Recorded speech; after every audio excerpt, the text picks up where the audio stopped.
Every time we use a liter of fossil fuel, let's say diesel, it produces about 2.6 kilograms of carbon dioxide. As we know, carbon dioxide is a greenhouse gas which forms a layer at the top of the atmosphere and where it traps the infrared radiation that is emitted by the Earth. So by reducing the emissions, and how do we reduce the emissions? By bringing in renewable energy technologies which do not use fossil fuels, we can cut down on the emissions and hence keep the temperatures to a manageable limit. So there is a direct relationship between climate change mitigation and renewable energy technologies. Around the world, the renewable energy technologies are expanding a lot.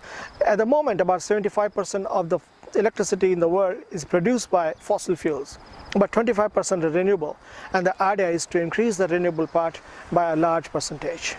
The Pacific Island countries, all of them are trying to increase their percentage. Most of them are thinking of having 100% renewable energy based electricity. So there is a lot of work to be done, but there is a lot of potential in this area.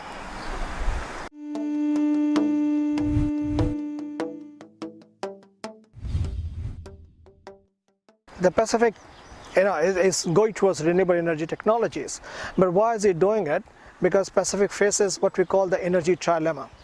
It faces energy insecurity. About 70% of the people in Pacific do not have access to modern energy services. Whatever electricity is being produced, most of it is being produced using diesel fuel, which has to be imported from lots of other places, very expensive.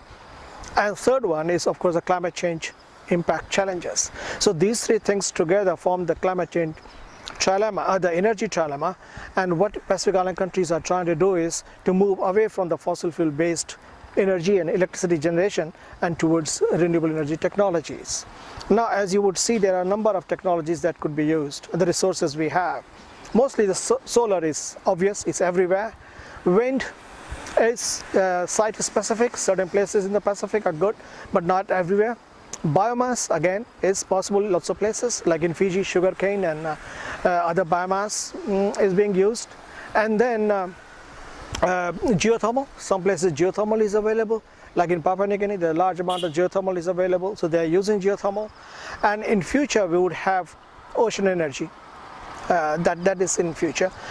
And so there are a number of renewable energy technologies that could be investigated, but solar is the one which is in the forefront, and all the countries are now going for bigger and bigger solar plants.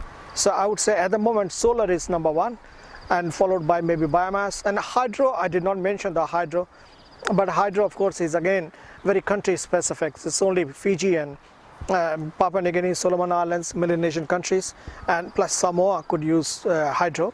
But most of the other smaller countries do not have that the access to hydro resources, like Tonga and other countries.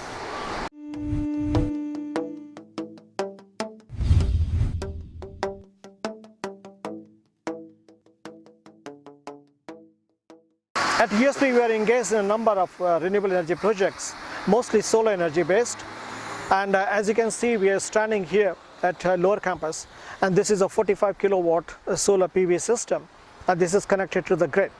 When I say connected to the grid, it is not connected to any battery storage system, and whatever we produce, either we use it, or if we don't use it, then we supply to the FEA grid.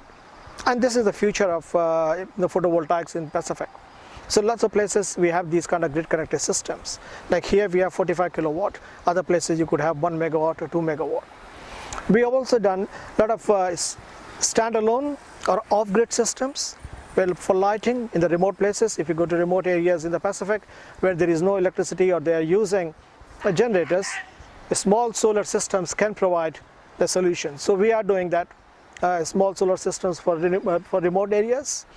Then we are doing solar energy or for solar photovoltaics for water pumping. So we're going to the schools. There are lots of schools around the country which use generators to pump water from the borewell, which is very expensive. So we use solar energy. So we have done about 5 schools around the country where we are using solar energy to pump water from the borewell.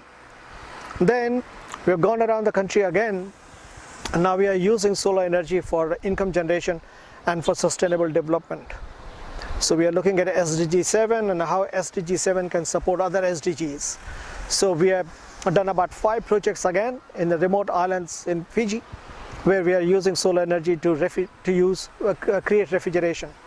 So we are using solar energy to produce electricity, and that electricity is used to run the freezers where the fishing community can store their fish. So very remote areas like in Kia Island and Mali Island and Wainika and Undu Point and Kandabu, so Yanuth Island. So we have done these small projects where, and the idea is that the energy is not energy just for lighting or watching TV, but it's for producing income, for for creating employment, especially in women, and so making generally raising the living standards.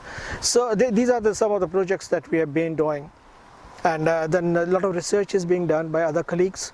They're working on the ocean technologies, they're working on mini grid technologies, they're doing a lot of assessment on solar and wind and ocean energy assessment.